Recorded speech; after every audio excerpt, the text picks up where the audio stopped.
चाषी अधिक परिमाण रे सार रासायनिक सार एवं विशेष करी जो पेस्टिसाइड रो व्यवहार करने फल जो कथा हूँ जो जेनेटिक म्यूटेशन होची तार सेटा गोटे मूल कारण जो कि अविभक्त संबलपुर जिले में एवं बलांगीर जिले में कैंसर रो व्यापकता से दृष्टिकोण देखा मिलूँ से थे बाहर चाषी भी कन्विन्स हवा दरकार अच्छी जे तार प्रोडक्टिविटी कौन सी दिगरे तार परिमाण दृष्टि कमु ना से कथा को आखि आगे रखिकी आम जो बलभद्र जैविक चाष मिशन ताकू आहरी गुरुत्वर सहित आगू बढ़ाई तार योजना आरंभ कराहोछि एवं integrated nutrition management nutrient management तार प्रक्रिया को भी आम आगू को नौचु एवं जो स्कीम गुड़िक मु प्रथम आपण मान आगे अवतारणा करुली तार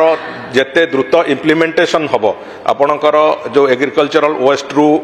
आपणकर बायोकंपोस्ट तैयारी करबा हो किंबा जो मधुर जलर जो दलरू बायोकंपोस्ट तैयारी करबा हो किंबा जो एसिडिटी जो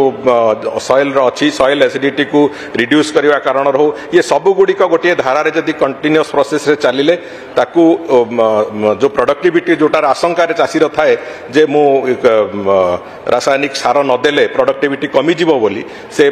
कारणटा पूरा संपूर्ण रूप एलिमिनेट हो जीवो एवं जहा फल रे चाषी भी आदत रे पड़िबो जे एभली चाष करिबा पई जो जैविक व्यवस्था भितर चाष करिबा पई से दृष्टिकोण एवं तार प्रोत्साहन पई बलभद्र जैविक चाष मिशन दृष्टिकोण ताकू भी जहाँ जहाँ प्रोत्साहन दबा कथा सरकार से कथा को गुरुत्वर सहित देखुचंती एवं जैविक चाषर परिमाण बढ़ावा क्षेत्रफल बढ़ावा निश्चित भाव में सरकार प्रतिश्रुतिबद्ध अच्छा।